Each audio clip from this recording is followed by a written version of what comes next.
Hey, folks, in this interview, it's all about the myth of talent with my friend Ibarionex Perello.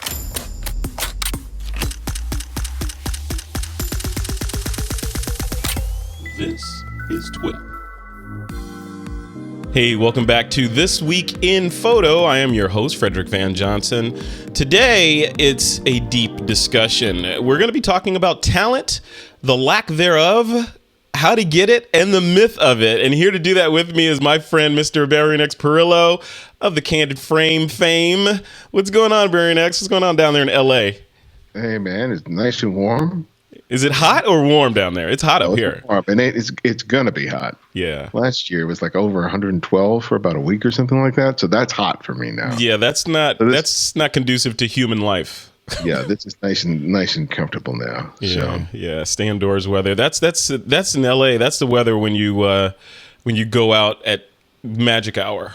You go enjoy that. All the street photographers come out at magic hour and get their shots. Yeah. Evenings are really nice when it's that hot, but during the day, yeah, you got to do stuff outside. It's a beast. Yeah, I feel for the people that have to work outside in that mess, because you can't sweat enough to stay cool. So, man, let's dive into this. And you've been on This Week in Photo many times, so I don't feel like we need to really dive into your history and who you are. If people haven't heard of you, they can go over to thecandidframe.com, right? And check out your amazing podcast where they can hear the sultry tones of Ibarionex over there interviewing photographers about all things photography, street photography included, right? Yeah, and then probably the local post office to see a poster up there. Yeah, wanted. What? I wish I was wanted. You need that.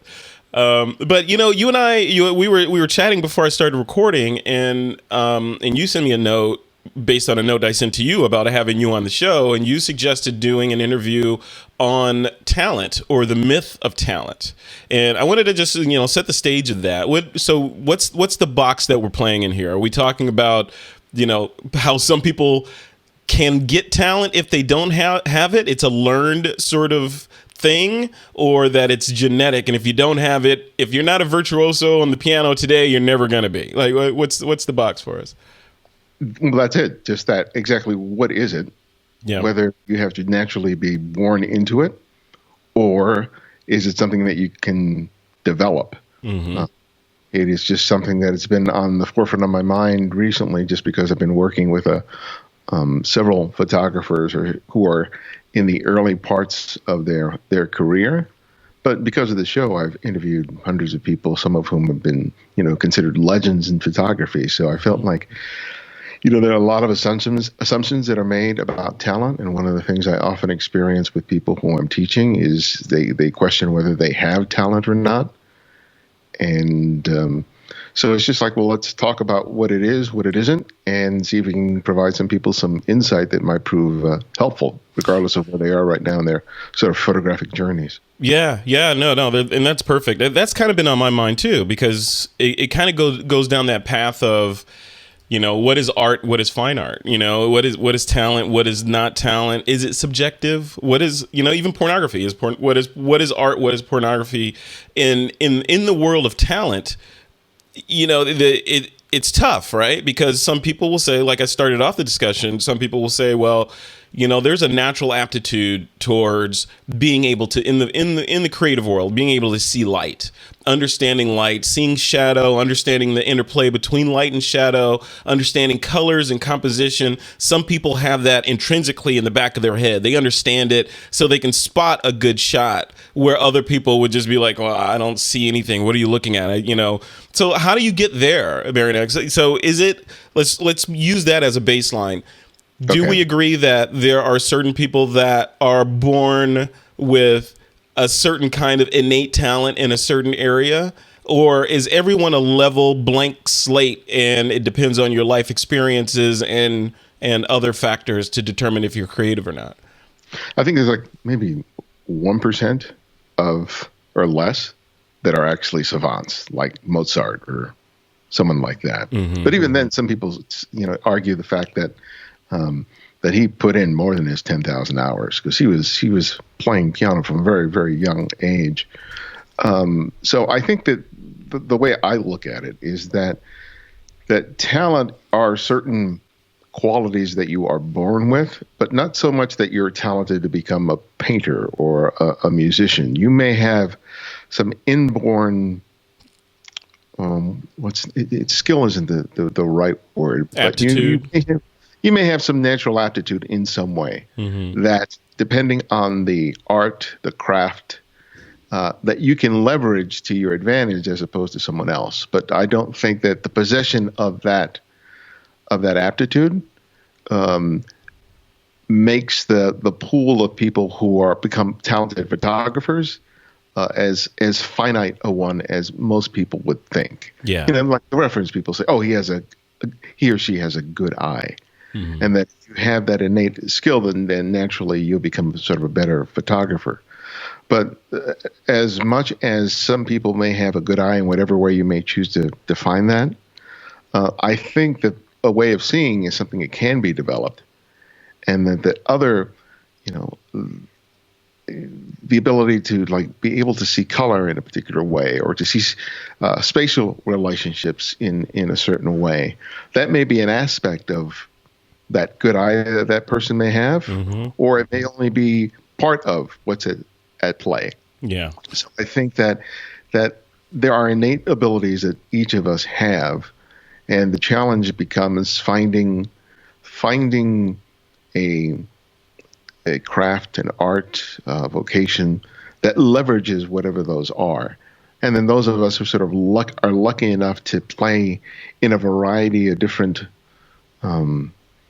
different areas, I think you tend to kind of discover what you have an affinity for. And then by practicing and repeating the process over and over again, you start to hone that tendency that you have. What was the word you came up with? It was affinity, aptitude. Yeah. You combine the affinity with the skills that you develop only from applying them and practicing them to a certain degree. Yeah.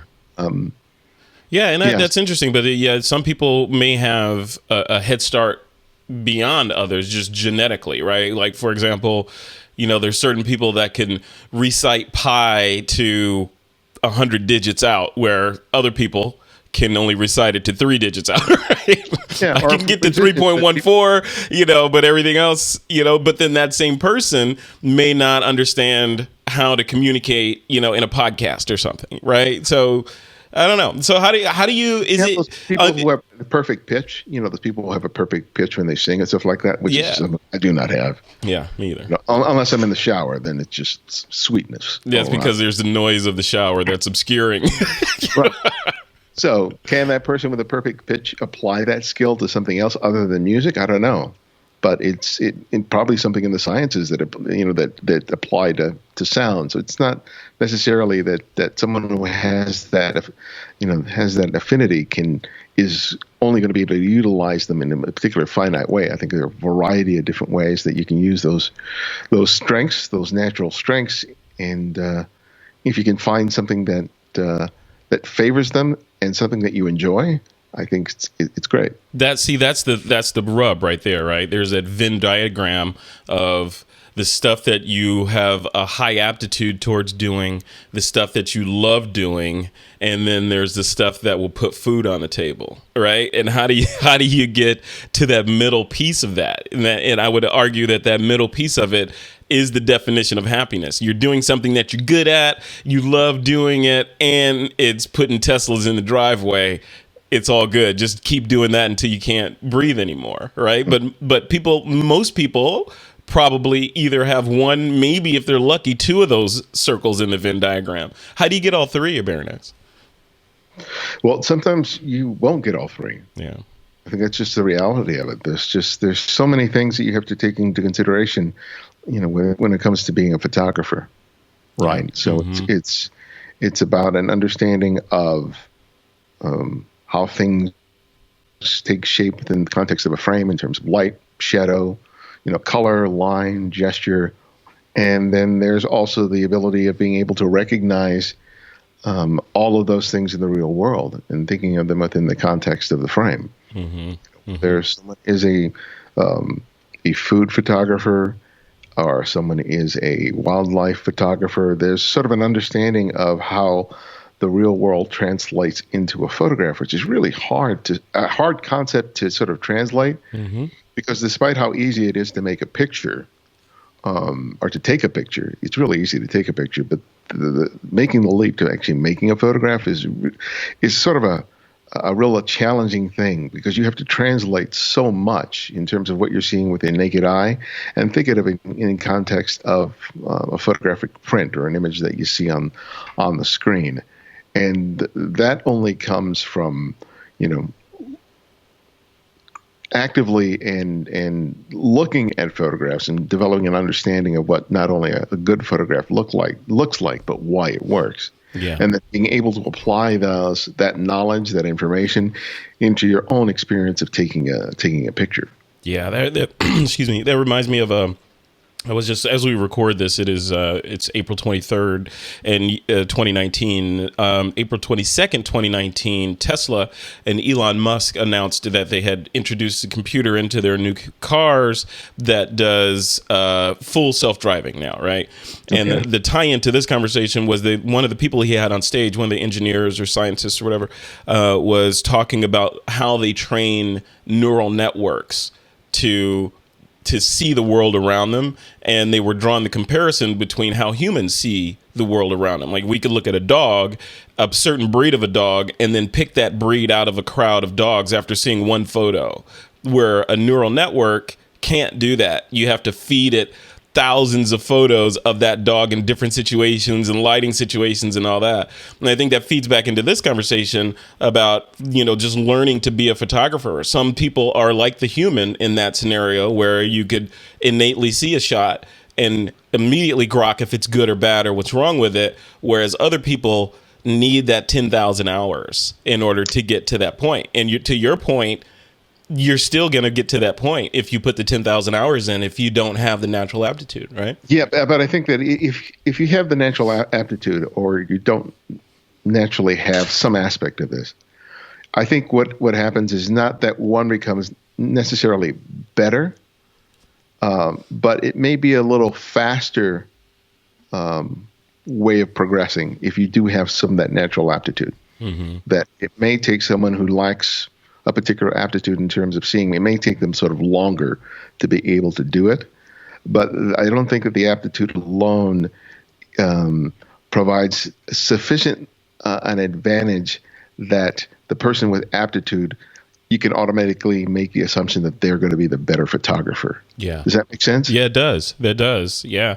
It's the whole thing is interesting, because then we could segue into just developing personal style, right? So there's the idea of aptitude and being good at something technically and, even aesthetically or creatively. But then there's that whole subjective style part of it, and how you develop a personal style. Like, someone could look at an Ibarionex shot and say that, Ibarionex shot that. It looks like something Ibarionex would shoot, or a Valerie Jardin shot, or whomever, right? Those people that are at that level, you can grok immediately who probably did a shot like that or shoots like that. How do people that are watching this get to that level where they're good enough and they've developed the aptitude, and when they create photos, it has their watermark on it automatically without them doing anything?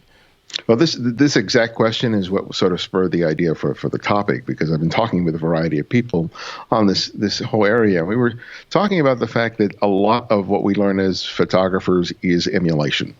We're looking at other people's photographs, we read about other people's techniques and approaches, and we apply them to our own photographic practice so that we can understand how to light, how to use a wide-angle lens, how to do stuff in Photoshop, and basically honing the technical skills in terms of what takes a picture.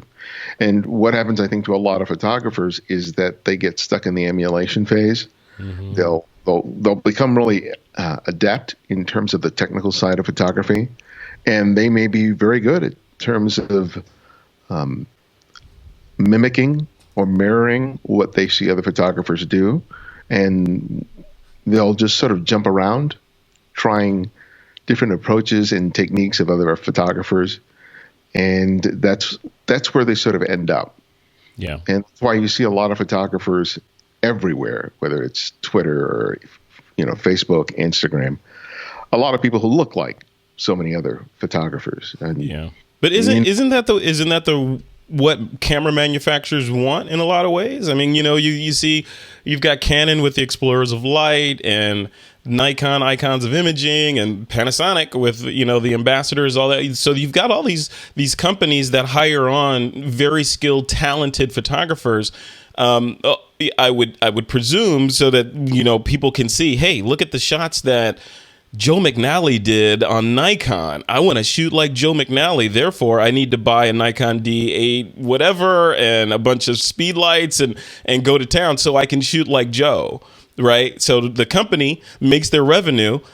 Is that necessarily the right route for the person to go, though, right? To shoot like Joe? Or do you do that and then at some point fork off into Joe-like photography? And even is that right? I don't know. Well, I think that it's inevitable for us to do that, because I know for me, I sort of cut my teeth on looking at other people's photographs, trying to understand how they created those pictures, and seeing that my images were falling short of that, and trying to sort of understand it. And I would duplicate what I thought other people were doing and sort of adopt it in my own way. But I think that there comes a time where I think one of the problems and why people get stuck there is that they think they have to have this exhaustive knowledge of how photography works. So they feel like they constantly have to be studying all this technique and approach. And there are some amazing photographers who, if you started asking them the technical side, they would just look at you and go, I just take pictures. Yeah. Yep. That's why I have an assistant. That's, I don't clutter my mind with that stuff, because I'm more into trying to create my vision into the photograph. Yeah. And I think that's the point where style, a personal vision, sort of comes into play. At some point, you have to put aside trying to learn how someone else does it and try to figure out, okay, now that I have this equipment, now that I have this knowledge, what do I want to say with the camera? Yeah. Because people that I'm drawn to invite to the show are not necessarily people who could go to Photoshop World and give you a bunch of technical information on it. Some of them could, some couldn't. But what they're photographing and how they're photographing it is inspirational. They're saying something with the equipment. And I think that there comes a point where the photographer has to decide, okay, I have access to all this. I've put in all these hours, all this training. What do I want to say? Mm-hmm. And some people, who say they want to do sort of documentary work, and they come back and they say, well, I don't know what kind of story I want to tell. And it's like, well, you have to start there, because there's little point to having a camera, a word processor, anything like that, whatever art you're going to create, if you have no idea what you want to say. Yeah. And sometimes what you want to say just has to start close to home.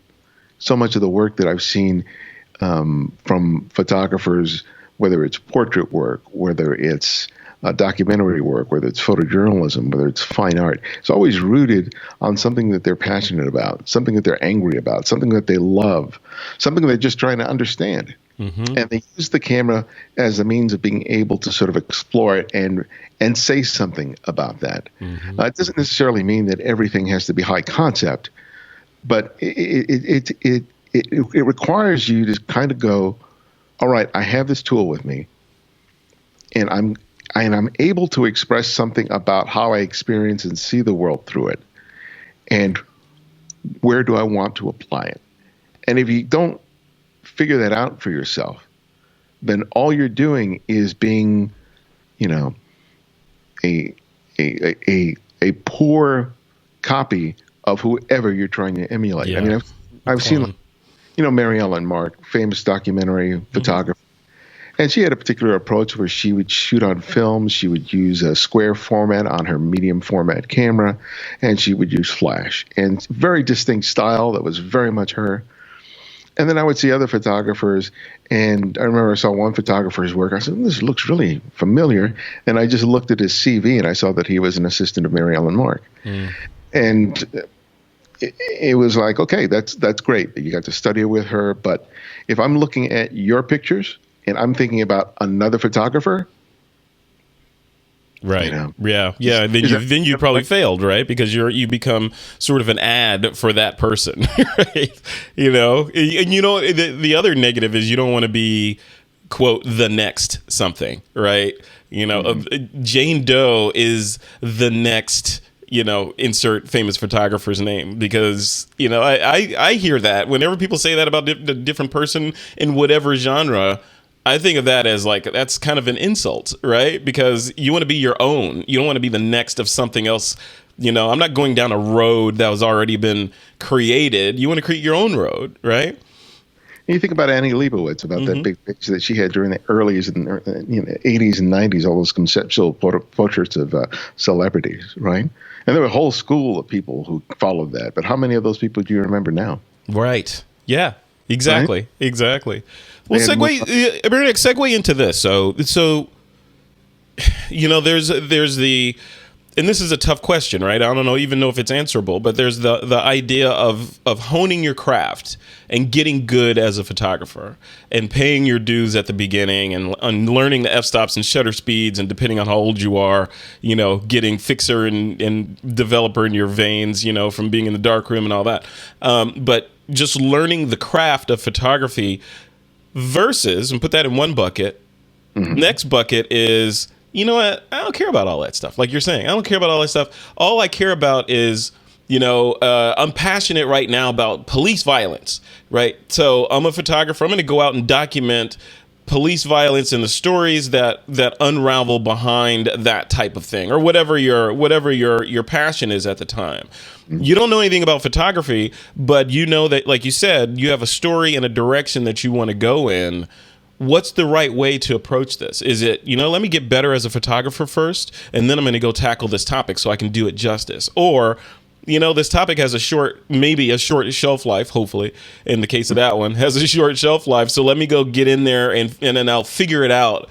I'll begin with the end in mind. I'll get the story done, and I'll figure out how to do the photography along the way. What's your opinion on that? That latter one is, I've seen countless times. Yeah. I've seen people out there who don't necessarily have a complete understanding of the technical side of photography, but they're so impassioned to start making photographs immediately that that's just what they do. Yeah. And because they have a really strong idea and concept, that comes across. And even though other people might critique it because it's not technically perfect, or it doesn't follow, the sort of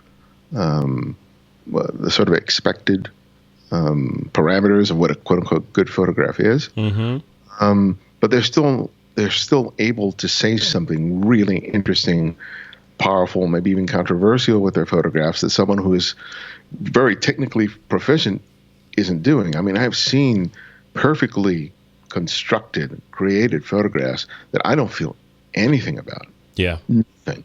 I just look at it and I go, okay, good. You got your technique down, but you're not telling me a damn thing. Instagram, right? That's Instagram. Well, that's not just Instagram. It's just anything. But I think about some of the photographers whose work is just amazing. Photographers from the mid 20th century. Photographs that if you put it in front of a lot of photographers today, they would go, it's too grainy, it's out of focus, it's blurred. And, this is W. Eugene Smith. Yeah. Right? Right. And all of a sudden it's just like, oh, you know what I mean? And I think getting bogged up in the technical side is a good excuse to not take the kind of risks that you have to take in order to develop your own sense of style and sensibility. Yeah. Right? Yeah. You just get, I don't know enough, and I got to keep learning. And you can spend a lifetime doing that. And then you'll get into other groups when they sit down and take a look at photographs. That's what they're debating. Oh, it looks like your image is a little soft in the corners. You could have sharpened this a little better. Exposure's off by about half a stop. And I hear a discussion like that. I go, well, it doesn't matter what's the photograph's about, because if that's all that they're discussing, you didn't achieve anything. Yeah. Yeah. Right. Yeah. They've lost you in the story. Right. Yeah. Because an image, even when it's flawed, if it's conveying something that is that has resonance with it, it makes up for the flaws. I mean, I've seen photographs that I just love that are slightly out of focus.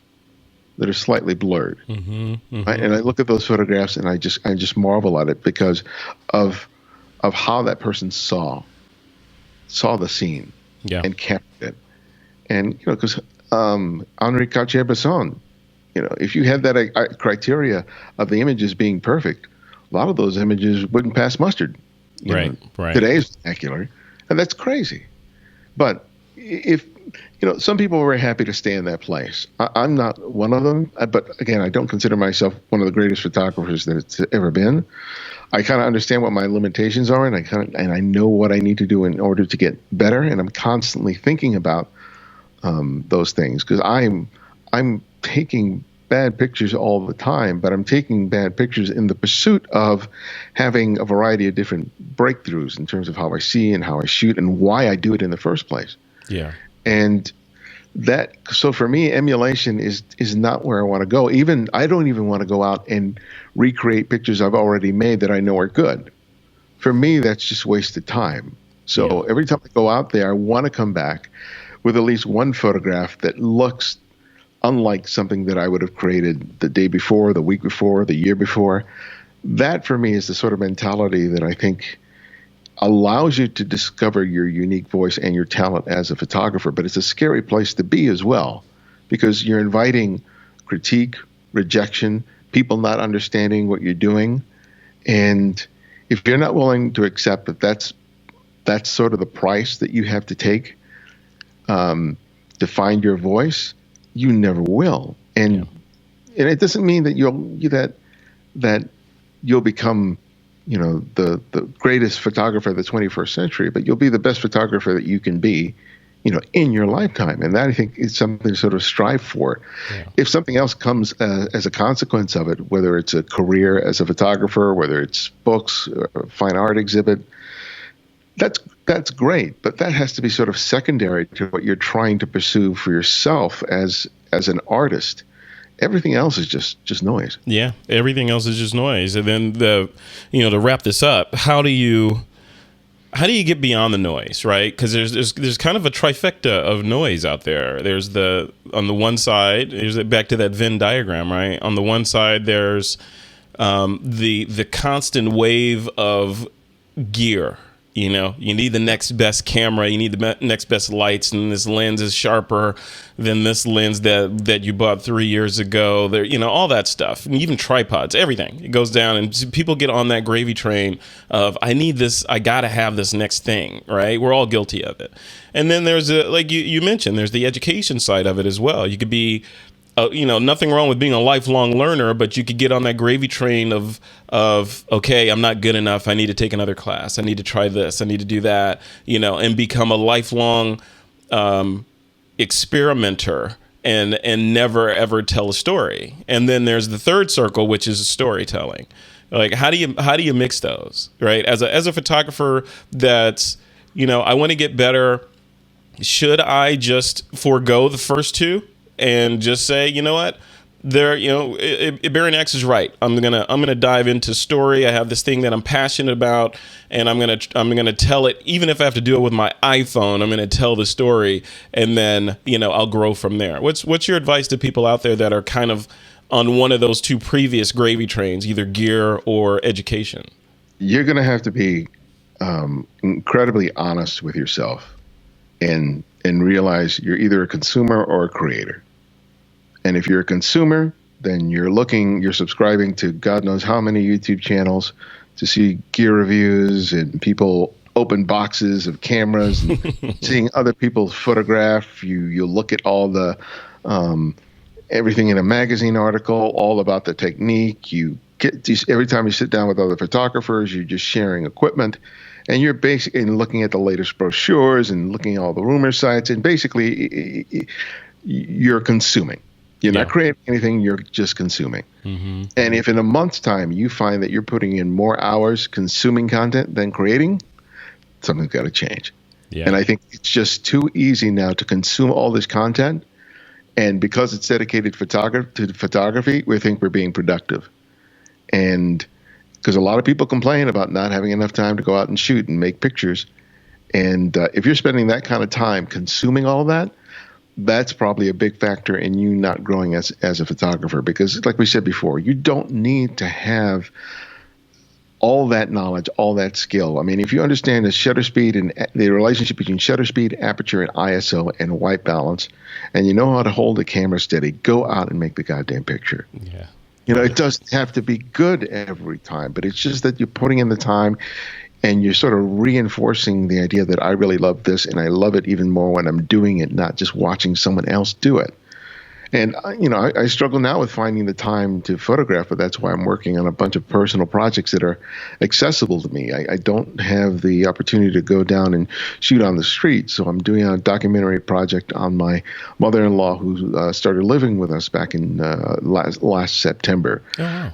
Making images of that dynamic, that changing family dynamic. I'm reaching out to friends who have young kids, and I'm documenting the family's morning routine for like 3 hours on a Saturday or a Sunday morning. Sort of, just and it gives me something to do rather than lamenting the fact that, I can't get out to downtown Los Angeles or to Venice to go out and shoot for 4 or 5 hours on the street. So, but I'm using all those skills that I have as a street photographer for the more documentary work that I'm doing, and I'm finding that is allowing me to exercise my creative photographic muscle in a way that I wasn't doing on the street.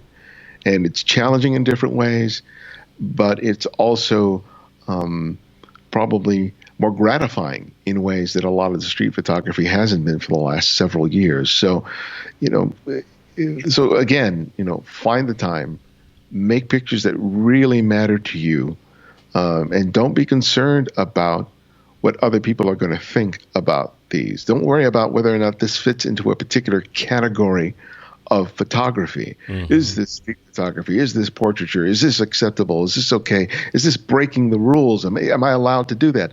Screw it. If you want to make the picture, do it whatever way that you want to or you need to make the photograph, and don't be burdened by all these, expectations that other people have. And if you have people in your community who look at your pictures and they think you're making a mistake and you're doing something wrong, but you know that this is what you feel impelled to do, find different people who get what you're trying to do. That's right. That's right. Because at some point you're going to have to make that choice, because like I said, there's a larger group of people that are in that pool that just want to do a lot of navel gazing, mm-hmm. and they're happy with that, and they're happy to make a good photograph that looks like someone else's. But if that's not you, and and likely if you're listening to this show, you probably more so than not, you have to be able to make that kind of hard choice. But it's also the most gratifying thing that you can do as an artist, because when you see yourself developing in a way that's really personal, that you're doing something that, I don't recognize this as in other photographers, and you have that moment of self-doubt to and think about, is this work valid? And oftentimes it is very valid. Just the fact that you're not seeing it, other people doing this thing, is likely a really good indication that you're doing something that's very unique to you. Yeah. And even though it's uncomfortable, right? Even though it's uncomfortable. Yeah. No, I love that. Yeah. It's the other piece that we didn't really touch on is the influence of social media on photographers, right? i.e. shooting for social acceptance versus shooting to tell a story or for some social reason or personal or whatever, right? So shooting, hey, look at this shot. It got 30 likes, and that one got 50. People, I'm going to shoot more of that thing that got 50 likes because I like that. I like the little endorphin rush. Or the other side of that coin is comparing yourself to others and saying, hey, Ibarionex got 12,000 likes on that shot he did, and I got 12. He's a better photographer, right? And I heard of Instagram photographers, they'll post an image, and if it didn't get enough likes, they'll take it off their feed. Oh, really? Yeah. And I'm like, okay, who are you doing this for? Mm-hmm. Yeah. Because if you're doing it for that, that's why you'll see those photographers who in the Instagram feeds that they'll use that teal and whatever other color is. You can look at the whole feed, and mm-hmm. the whole color scheme is exactly the same. Yeah. And I just go, oh, that's really nice. But I swear to God, I'm not going to keep looking at those guys' feeds, because I'm interested in photographers who are really sort of doing stuff that is different. Yeah, yeah. I can understand that to a certain, if you're trying to pursue work and you want to say that you have a unique style or whatever that is, it may make sense for that. But again, it's like, who are you making these pictures for, and who and why are you sharing it with? Yeah, yeah. Yeah. This is a deep conversation, man. It was very, very deep. So let's leave it there. We'll probably have to do a part 2, or I'll have you on TWiP to talk about this. What if people want to, catch up with you? You're doing workshops and all kinds of stuff now. Right? What's on your plate? Right now, I'm going to have in DC at the end of May, I'm going to be at the Focus on the Story Photo Festival, which is a photo festival week-long that is dedicated to photojournalism, documentary photography, and some street photography. I'm going to be doing a 2-day course there. And I'm also going to be leading a panel about mental health in front and behind the camera with some amazing photographers. And then in June, I'm doing my 2-day workshop here in Los Angeles through the Los Angeles Center of Photography. And then I'm accepting photographers for a week-long, maybe 10-day excursion in Tokyo, Japan, through George Nabechi Creative. We just opened it up, so that's going to be an amazing experience because George lives in Japan. He's Japanese, and he's been doing workshops with Sam Abel, Greg Gorman, and Arthur Meyerson, and he asked me to be part of that. Part of those pool of photographers that he has. And this is going to be the first full experience in Tokyo, because he's been taking them to other areas of Japan. And because he knows Japan like the back of his hand, it's not just going to be about photography. It's going to be about food. It's going to be about drink. It's going to be about culture. It's really going to give us a much more intimate experience of Tokyo in particular. Most people may have likely had, even if they've traveled there before. So, and then I may be doing something in Vancouver in August, but we're still working out the details there. Man, you're all over the place. What's the matter? LA is not nice enough for you? It's nice enough, but I got to get out sometime. You got to get out of that heat.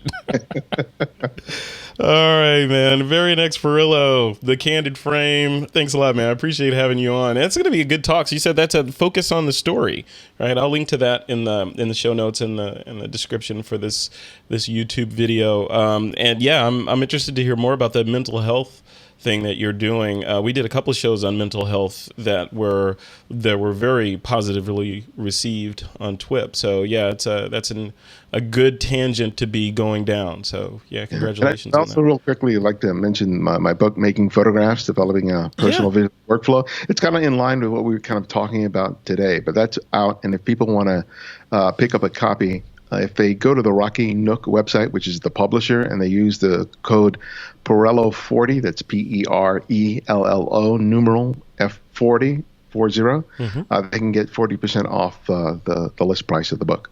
Okay, very cool. It's called Making Photographs, and I'll link to it, and I'll put that code in there as well.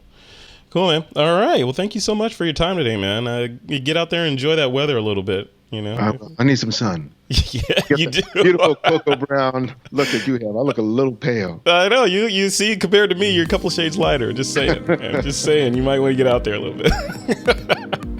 All right. Ibarionex Perello, man. Take care. Take care, man. All right. See ya.